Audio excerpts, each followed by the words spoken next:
Bueno, mi primera entrevista es con Guillermo Puga, miembro del CONATO, y que el sábado pasado realizaron una votación sobre regresar o no al diálogo de la Caja del Seguro Social, y contundentemente los representantes de esta plataforma sindical dijeron no. Don Guillermo, buenos días. Don Guillermo, buenos días. A ver, antes, don Guillermo Puga, si está ahí, pues para empezar nuestra entrevista de la mañana. Bueno, vamos a empezar entonces con pues, Carlos Salazar Medina, ingeniero en minas. Carlos, la semana pasada fue presentada en la Asamblea una ley proponiendo una moratoria minera. ¿Es posible eso en Panamá? Buenos días. Buenos días, Fernando. Buenos días, ingeniero Blandón, y todos los que están presentes en este noticiario de Next TV. Bien, siempre que se presenta un anteproyecto de ley Sí, en la Asamblea, hay probabilidades que se apruebe o que se rechace, o como ocurre cuando no le interesa al Pleno y a otros, sencillamente los engavetan. Nosotros presentamos uno en el 2006 que ahí está engavetado sobre temas de idoneidad de las relaciones internacionales. Bien, esa intención de crear una moratoria hay que entenderla dentro de un contexto general de qué momento estamos viviendo en Panamá. En Panamá, que nos hemos convertido en un país minero, en donde el aporte de la industria minera es importante y tiene probabilidad matemática de convertirse en uno de los principales sectores económicos del país cuando estén todos los proyectos económicamente explotables en producción, que claro. solamente son 8. Y te digo esto porque cuando tú pides moratoria para las concesiones de exploración, tú estás tratando que no se investigue, que no se estudie el país. Exploración no es explotación. Exploración y producción no es lo mismo. En la Dirección de Recursos Minerales del Ministerio de Comercio e Industria se han presentado históricamente unas 400 aplicaciones para concesiones de exploración de minería metálica. Con todas esas 400, usted no debe interpretar, ni entender, ni hacerle creer a otros que va a haber 400 minas. Eso es falso. Y cuando a usted le dan usted hace una aplicación, fíjese, ni siquiera le han dado la concesión, usted hace una aplicación y usted solicita 25.000 hectáreas para estudiarlas. No es que va a haber una mina del tamaño de 25.000 ni de 20.000 hectáreas. Eso es falso. Eso significa solamente que usted podría, de aprobarse su concesión de exploración, hacer un estudio dentro de esa zona para obtener la información de la existencia o no de un yacimiento mineral. Y como ya sabemos que solo el 2% de las concesiones de exploración llegan o pueden llegar a convertirse en mina, entonces usted sabe que la inversión que se haga en exploración le va a quedar al país íntegramente sin que entre en producción. Repito, las empresas invierten millones de dólares, otras invierten billones en términos americanos, miles de millones, para explorar la existencia y determinar la existencia o no de un yacimiento mineral. Cuando se obtiene una concesión de exploración, la comunidad en la que está, o las comunidades que abarca esa concesión, ya sean 25.000 hectáreas, 20.000, 15.000, 10.000, etc., se ven beneficiadas inmediatamente por la actividad que genera la sola presencia de los ingenieros geólogos y sus asistentes, la contratación de personal local.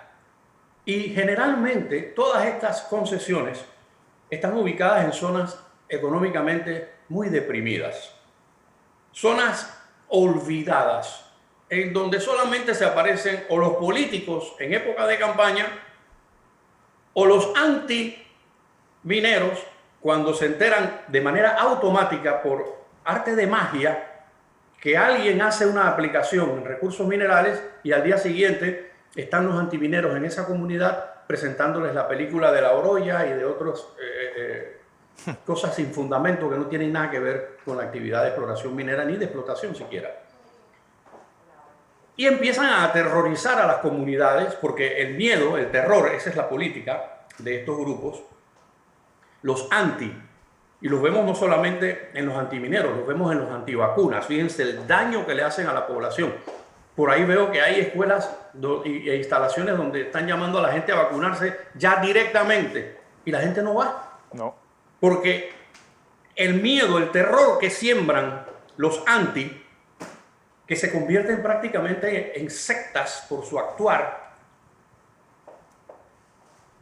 lleva a la población con poca información, con poca formación, y por eso es que nosotros hemos insistido. Fernando, voy casi para 35 años de estar haciendo docencia sobre actividades de exploración, de desarrollo, de producción y de cierre de minas. ¿Y qué trabajo cuesta? Porque es más fácil sembrar miedo, es más fácil aterrorizar a la gente, es más fácil, y sabes que ahora se está dando una coyuntura muy especial en el país. Si tú te pones a analizar, como especialista que eres de varias ramas de la ciencia y del saber, hay diferentes grupos, diferentes enemigos de la industria minera. Están los enemigos ideológicos, esos que son no solo antivacunas, antimineros, no, son anti todo, son antisistema. A ellos no les conviene que el país crezca, que el país se desarrolle. Bueno, estamos hablando con el ingeniero Carlos Como Salazar. Venezuela. Okay. Aquí estamos. Sí. Como si que quisieran que fuéramos como Venezuela, un estado cuasi zombie. Solamente mira los números de la economía que plantea el estudiante Alonso Correa en su artículo de hoy en el Panamá América. ¿Cuánto era el Producto Interno Bruto de Venezuela y cuánto es hoy en día?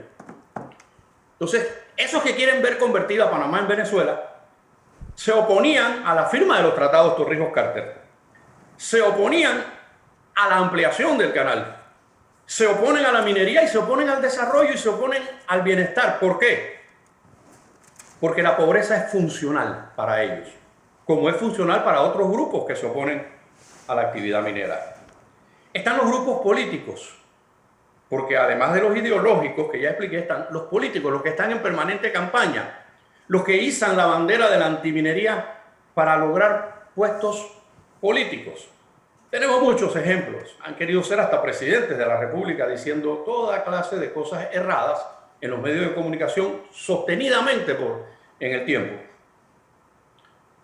Están los que, desfasados del poder y añorando las mieles del poder, lo que no hicieron estando en el poder, o mejor dicho, aquello que hicieron estando en el poder ahora lo ven mal. Y ahora dicen que eso no puede ser, que eso no debe ser así. Y se han juntado, todo un gabinete se ha juntado a hacer campaña antiminera y a tratar de destruir lo que ellos mismos construyeron. Y están también los que, desplazados de la actividad, que ya no son protagonistas, mueven las columnas de la industria diciendo muera Sansón con todos los filisteos. Y están muchos otros grupos a los que yo respeto muchísimo, que son los jóvenes contestatarios, los jóvenes que siempre están buscando participar en activismo por esa fuerza que sale de la savia con que se nutre el árbol de la patria, decía Torrijos, la juventud. Pero esa juventud hay que orientarla, hay que educarla, y ese es mi objetivo permanente de hacer docencia, de explicar. Si tú prohíbes el otorgamiento de concesiones de exploración, tú le niegas al país la posibilidad de conocer cuáles son los recursos con los que cuenta. ¿De qué forma lo vayas a explotar? Es Eso. otra discusión. Carlos, que tengo al ingeniero Blandón con nosotros que quiere conversar contigo también. Con mucho gusto, un honor, ingeniero. Buenos días, Carlos. Yo, cuando escucho todo esto, cierro los ojos y pienso, ¿qué sería un mundo sin minerales? Exacto. Sin litio, sin cobre, sin oro, sin aquellos metales. ¿Cómo tendría computadora, luz eléctrica? Es como negar el desarrollo. Siempre me pregunto cuando uno habla de estas cosas y si están pensando realmente las consecuencias de lo que están diciendo. Pero yo te quiero hacer una pregunta. El desarrollo tecnológico del mundo, hoy, a la velocidad con que se están produciendo los cambios tecnológicos. Antes los cambios tecnológicos, Carlos, tomaban un siglo, después pasaron a 50 años, después a ciclos de 25. Y hoy los ciclos tecnológicos están entre 5, 3 años. El desarrollo tecnológico de la explotación ha variado enormemente. Hay nuevas fórmulas, hay nuevos mecanismos, porque la extracción no es el problema como lo veíamos en el pasado.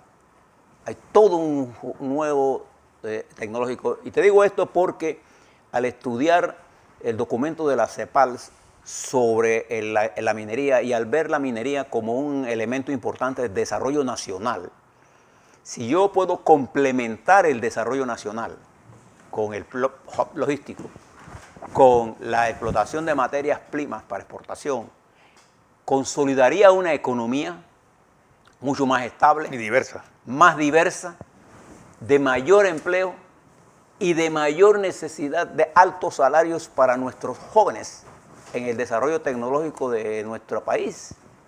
¿Eso es así o no es así? Efectivamente, ingeniero, y da gusto cuando uno puede hacer este tipo de intercambio con personas que tienen una visión y un enfoque que va mucho más allá de las emociones momentáneas. No puede existir la vida en el planeta, la conformación de las sociedades.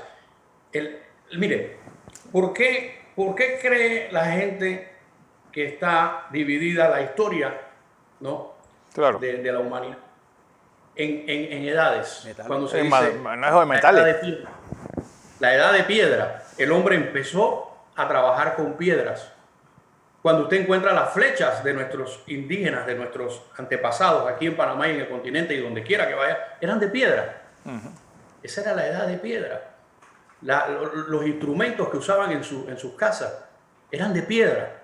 Luego vino la edad de bronce. El ser humano, aprendió a combinar el cobre con el estaño y tuvimos la edad de bronce. Luego vino la edad de hierro y así sucesivamente, y como usted acaba de mencionar, estamos en la edad de la tecnología.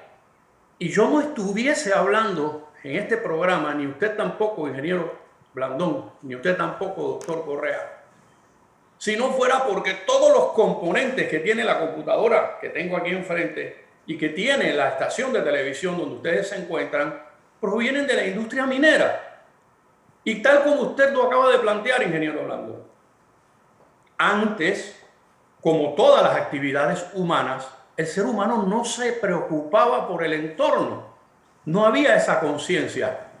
La abundancia era tal que la gente vivía... Bueno, hoy en día nada más miremos hacia los ríos de Panamá llenos de plástico, de basura, de colchones, de estufa. Eso no lo hace la industria minera. Eso lo hace la mala educación de los ciudadanos. Eso lo hace la mala formación de los ciudadanos. Eso lo hace la ausencia de información de los ciudadanos. Entonces se necesitan campañas de educación, de orientación, para que la gente tome conciencia. Tomó conciencia la industria minera. Antes, ¿por qué? Mire, yo veo por ahí gente que no tiene la más remota idea de qué es una tina de relave ni para qué sirve, y satanizarlas de mil maneras, sin tener la menor idea de cuál es su función.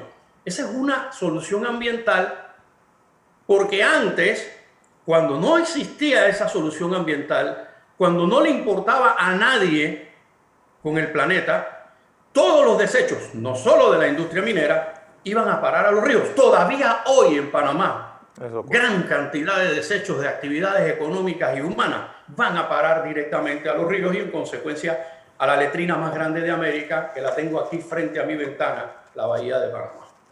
Entonces, esto es como todo. Me decía un amigo, ¿tú sabías? Y yo, porque yo no lo sabía, que antes los barberos eran los que te sacaban los dientes.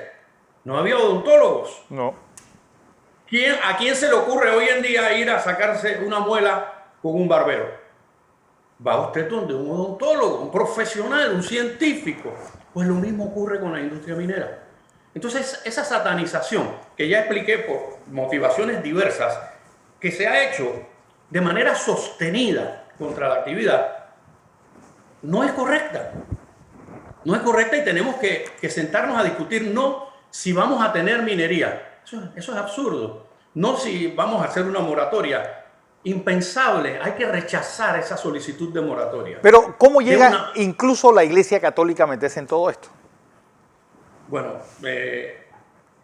yo pienso que la Iglesia Católica tiene muy buenas intenciones. Y como la Iglesia Católica siempre se ha manifestado del lado de los pobres, influenciados tal vez por estos grupos que participan también en la Iglesia, que tienen influencia sobre la Iglesia, han llegado a hacer ese pronunciamiento. Por ejemplo, con todo respeto a la posición del Monseñor Ulloa, él hablaba de tenemos que parar el mercurio. Monseñor Ulloa, en Panamá hay 2 proyectos mineros avanzados, uno en producción y uno en desarrollo, que son Minera Panamá y Vera Gold en Cañazas. Ninguno de los dos usa mercurio. Monseñor Ulloa, ninguno de los dos. Yo, con mucho gusto, como lazaísta que fui 7 años, yo me ofrezco para ir a explicarle a usted y a los obispos todas las horas que necesiten para enfocar cómo funciona esto, porque, mire, todos los diputados no son corruptos. Eso es falso, no todos son iguales. Todos los banqueros no son lavadores de dinero, no todos son iguales. Todos los sacerdotes no son abusadores, eso no es cierto. Pues todas las empresas y los proyectos mineros no somos iguales. Ha habido malas experiencias por factores humanos de personas que hicieron cosas en un momento determinado, pero hay excelentes experiencias y yo he participado durante casi 35 años en esas experiencias, en trabajo exitoso, bien llevado y respetuoso del entorno. Y yo sé que habrá que me diga, pero tú estuviste en tal proyecto que después lo abandonó. Sí, desafortunadamente yo me fui varios años antes por una mejor oferta que tuve como profesional y porque no estaba muy contento con el rumbo que llevaba esa empresa. Y cuando yo me fui era primer lugar de exportación en el país. El oro era el primer producto de exportación como es el cobre hoy. Y todo estaba marchando de manera perfecta. ¿Qué pasó? 3, 4 años después. No, yo no puedo saber de eso. Pero yo sí puedo decirle cómo se hace. La discusión no es si se hace o no se hace. La discusión debe ser cómo se hace. ¿Y cómo se hace? Como usted lo plantea, ingeniero Blandón. La industria minera, por eso existen universidades de minería. Por eso existen facultades de minería y de geología. Por eso existen escuelas de geofísica, de geodesia. Por eso existen escuelas de geoquímica. Por eso se va a aprender, se va a estudiar y especializarse a universidades. Por eso se aplican las mejores prácticas del primer mundo. Don Fernando, mire usted, busque videos de cómo se practica la minería en Venezuela. Pero los que aplauden a Venezuela aquí en Panamá se oponen a la minería que nosotros aplicamos y queremos aplicar. Solo hay 2 proyectos en Panamá ahora mismo. El tercero está en veremos. Solo hay 2 proyectos. Y los 2 lo estamos haciendo como debe ser. Pero cuando usted invita a las personas para que vengan a ver lo que nosotros hacemos, la mayoría lo rechaza. O sencillamente ellos llegan ya predispuestos y por más que usted les explique.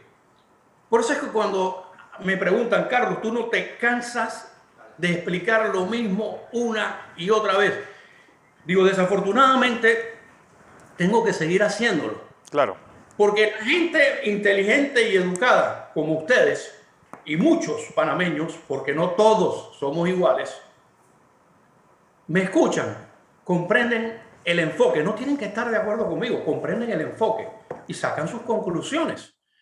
La gente que no está formada, que no está educada, pero que tiene avidez de aprender, esos van a informarse y van a investigar y se van a empapar de lo que es la realidad y no los mitos que hay por ahí, tantos mitos y tantas mentiras y gente hablando de cosas y de disparates que no son ciertos, que van desde las regalías del 40 y 50% en Chile, y eso es mentira. ¿Quién defiende a Panamá de los mentirosos? Carlos. Las regalías en la mayoría de los países del mundo van del 1 al 2 al 3 hasta el 5%. Que en Panamá podría ser más. Eso es que Panamá tiene nosotros tenemos una tradición de negociación exitosa. Entonces, se puede negociar, se puede todo eso llevar a la discusión, pero no se puede venir con presiones para amedrentar a la inversión, porque mira, el inversionista, nadie invierte millones de dólares para hacer cosas mal. Exacto. Porque si tú haces las cosas mal, los millones que inviertes los pierdes. Nadie Carlos, va a invertir 5.000, 6.000 millones de dólares en un proyecto para hacer las cosas mal. ¿A quién le cabe eso en la cabeza? espera, Carlos, el ingeniero Blandón, pues, estaba también pues, hablando de esta, es decir, ¿por qué esta mala prensa? Y yo creo que las personas que tal vez hablan más de minería son las que menos conocen las minas. Y realmente son Así proyectos mismo. muy bien montados y que pues tienen parámetros ecológicos, que es la gran preocupación, pues bastante altos, porque son proyectos que están cotizando en bolsa. Y eso pues también Además, ayuda a que el mundo sea el supervisor de que se hagan las cosas bien en esos lugares. Además. Así que bueno, Carlos, gracias. Mira, sí, te quería decir a ver. dos cositas más antes de irme, y te lo agradezco que me lo permitas. Una es que la minería es la única actividad que paga regalías. Nosotros deberíamos empezar a revisar, ya que Panamá necesita recursos, las actividades que de una forma u otra utilizan nuestros recursos naturales. ¿Cuál es nuestro principal recurso natural? Es nuestra posición geográfica. Ese es el principal. Y por esa posición geográfica, las aerolíneas te montan un hub en Panamá, pero no pagan regalías. Por esa posición geográfica y por nuestro espacio aéreo, las aerolíneas lo utilizan y no pagan regalías. Las aerolíneas, con su actividad, hablando del punto de vista ecológico, afectan, no es que podrían afectar, afectan la capa de ozono y no pagan regalías. Y el impuesto a los boletos lo paga el pasajero. Entonces tendremos que ir revisando los que explotan nuestras costas, nuestras playas, nuestras islas, el turismo. Los casinos deben pagar regalías. Todas las actividades que utilizan nuestros recursos, como la posición geográfica, como nuestros recursos minerales, como nuestra agua, como nuestro suelo, como nuestros mares y nuestro espacio aéreo, deben pagar regalías. La otra, tengo un mensaje que quiero darle al señor presidente de la República con todo respeto y al señor vicepresidente de la República con todo respeto. Van a cumplir 2 años de gobierno. Aquí en Panamá se están dando situaciones en el campo de la industria minera, en la Dirección de Recursos Minerales del Ministerio de Comercio e Industria y en el Ministerio de Comercio e Industrias. En el año 2020, por eso es que, mire, cuando la institucionalidad falla, ingeniero Blandón, pasó en Puerto Rico, la economía se va al traste. Cuando la institucionalidad falla, no importa si son gobiernos de izquierda o de derecha, la economía se va al traste. Señor presidente, señor vicepresidente. En el 2020 se hicieron denuncias de una empresa que sin tener concesión de exploración, ni de extracción, ni estudio de impacto ambiental, estaba realizando trabajos ilegales en una propiedad privada en Remance, distrito de San Francisco de la Montaña. Esas denuncias se hicieron ante el alcalde encargado en ese momento, Desmond Rodríguez, ante la dirección regional del MISI en Veraguas y ante la Dirección de Recursos Minerales y ante el propio despacho del ministro. ¿Qué ocurrió?